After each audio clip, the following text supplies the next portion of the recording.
ओम तव कथामृतं तप्तजीवनं कविभिरीडितं कल्मषापहं श्रवणमंगलं श्रीमदाततं भुवि गृह्णन्ति भूरिदा जनाः।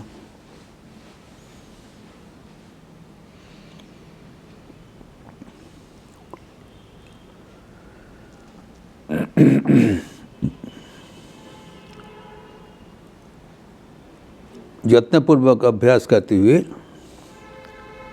मन को लक्ष्य तक एकीभूत करके रखना उपाय बताया।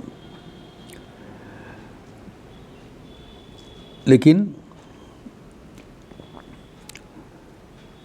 मन को शांत करना इतना आसान नहीं है।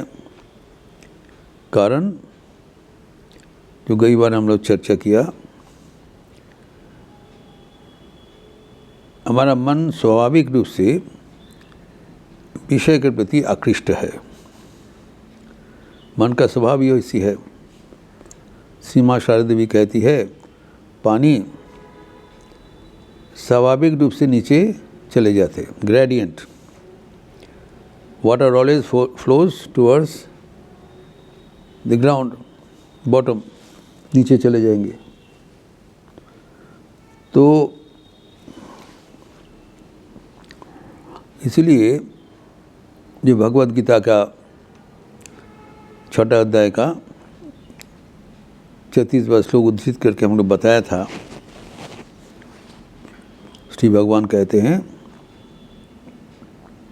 असंयतात्मनो योगो दुष्प्राप इति मे मतिः। जो असंयत है, जो मन को विषय से हटा नहीं सकते हैं, नियंत्रण नहीं है, उनके लिए योग करना दुष्प्राप्य है। कैसे करेगा? और उल्टा दिख से क्या बताए, संयत मना तू जतता शक्को बाप्तु उपायतः। जो संयत बुद्धि है, संयत चित्त है, वो अगर न करे और कोई उपाय अवलंबन करे तो ये योग प्राप्त कर सकता है। इतना सहज है, नहीं तो नहीं हो पाएगा। Let us be practical. तो ये जो बताए उपाय, ये उपाय क्या है? कुछ जुगाड़ लगाने से मन हम विषय से वापस ले सकते हैं। इसलिए पतंजलि कहा है समाधिपाद में 33वां उनका सूत्र में 123, ईश्वर प्रणिधानाद्वा, ये उपाय है। इसके बीच में अभी ईश्वर का प्रसंग लाया पहली बार। Previously it was being done mechanically. बारंबार मन को चले जा रहा है, प्रत्याहार करिए करके एक बिंदु में स्थापन करिए, तब ध्यान हो जाएगा।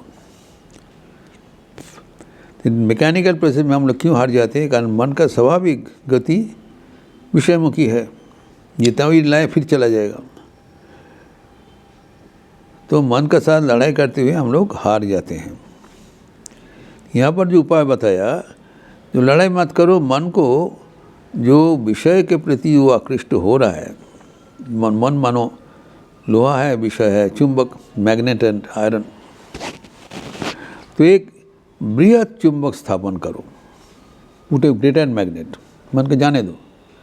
जैसे ग्रेटर मैग्नेट दोगे तो विषय छोड़ के ईश्वर के पास चला जाएगा। ईश्वर सर्वशक्तिमान, सबसे अच्छा है, सबसे प्यारा है। तो मन को जबरदस्ती करके विषय से हटाना नहीं चाहिए। मन को विषयांतर में प्रवेश कराना चाहिए।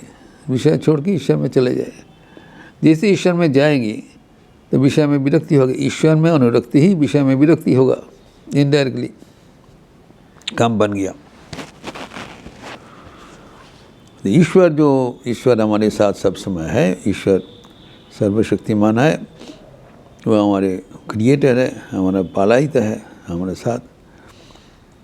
तो ईश्वर का सहारा ले लो। तो ईश्वर प्रणिधानात्मा मतलब क्या? ईश्वर के चिंतन करना। तो चिंतन कब तक करें? दिन रात तो चिंतन करना संभव नहीं है।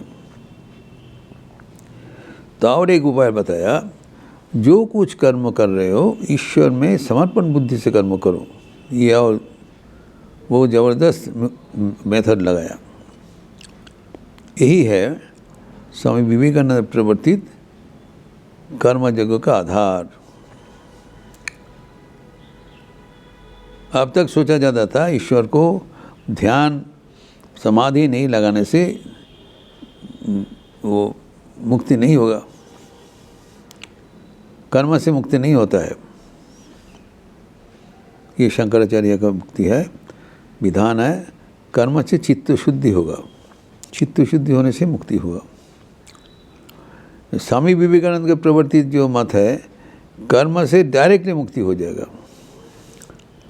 स्वामी जी ने कहा है, इस बार हरिमानस को कहा था, इस बार हम एक नया जो उपाय जो कि शास्त्र पर आधारित है, नया उपाय चालू करके गया कि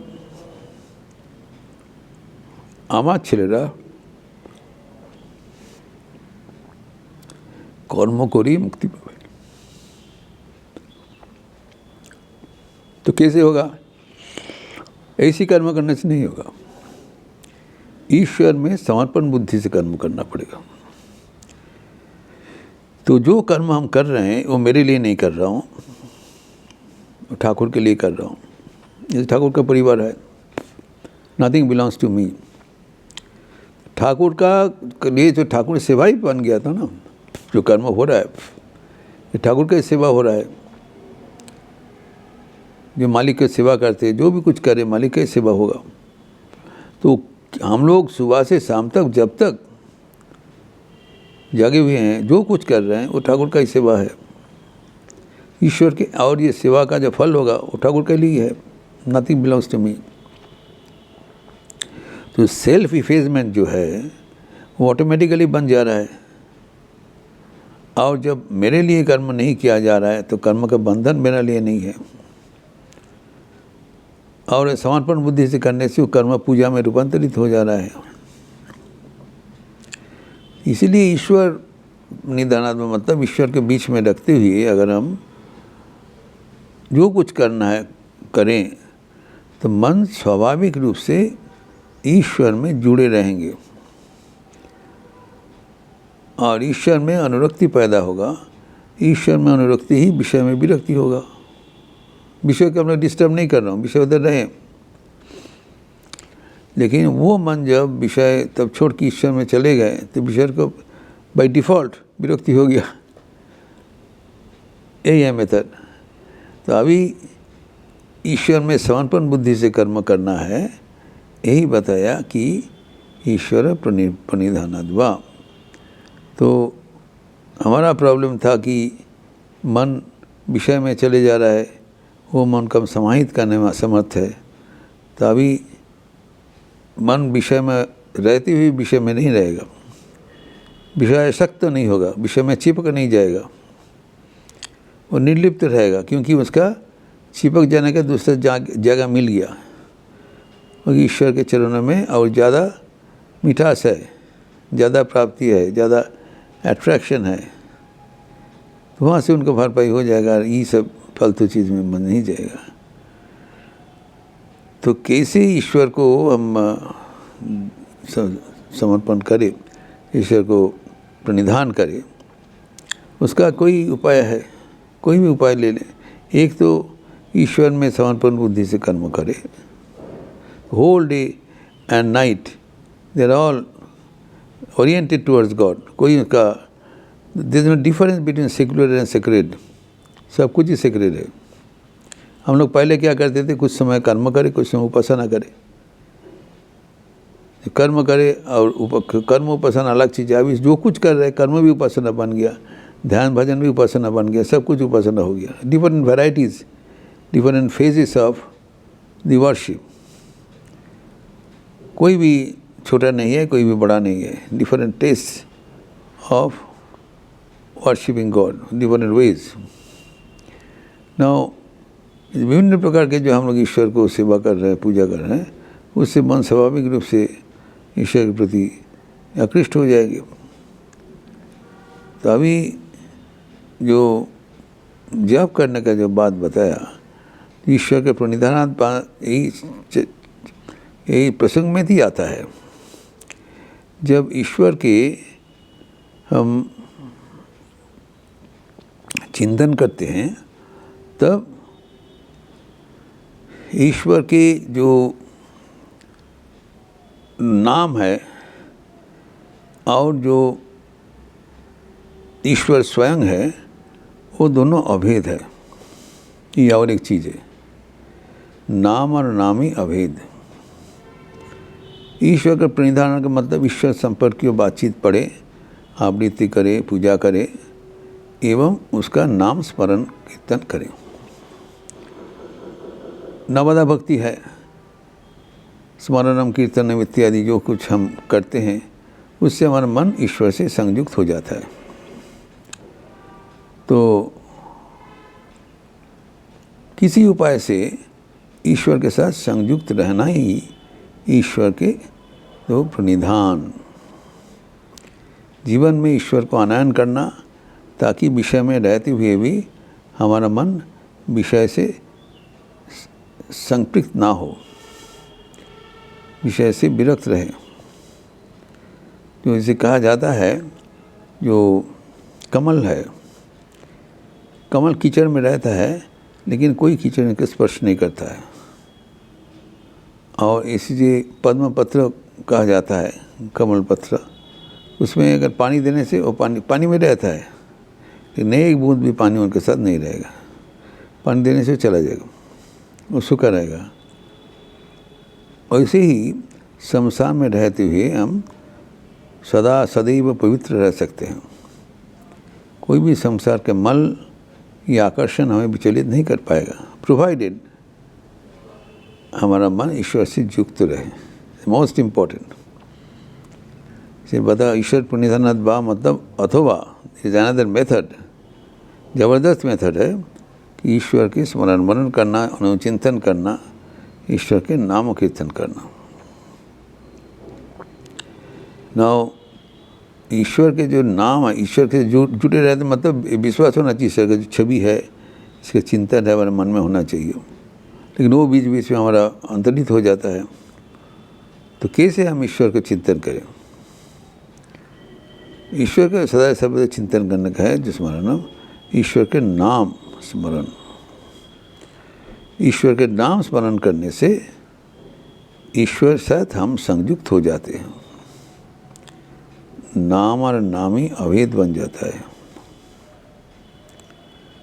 तो ईश्वर के नाम अगर हम दोहराते रहें तब हम बराबर ईश्वर के साथ युक्त रहेंगे। उसके साथ साथ ईश्वर के कर्म भी, जो कर्म कर रहे हैं वो ईश्वर का कर्म समझते हुए करें।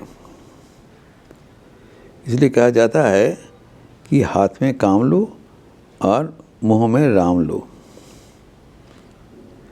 अर्थात मैं सारे जीवन, सारे उद्योग ईश्वर पर आधारित है। हमारा चिंतन, हमारा भावना, हमारा कर्म सब कुछ अगर ईश्वर से युक्त हो जाएगा तब वो जो चंचल मन है वो संयत मना हो जाएगा। इसलिए बताए संयत मना तू जोगो शक्को बाप्तुम उपाय होता है, वो मन को संयत करने में समर्थ हो जाते हैं। इसी प्रकार अगर ये जुगाड़ लगा के हम लोग मन को संयत करें, ये स्वर्णिम समाधान है, golden solution to control our apparently uncontrollable mind. इस प्रसंग को हम लोग और भी आगे बढ़ाते हुए परवर्ती दिन चर्चा करेंगे। ओम शांति शांति शांति।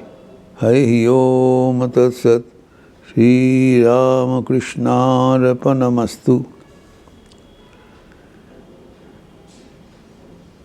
अच्छा रहिए, स्वस्थ रहिए, आनंद में रहिए। नमस्कार।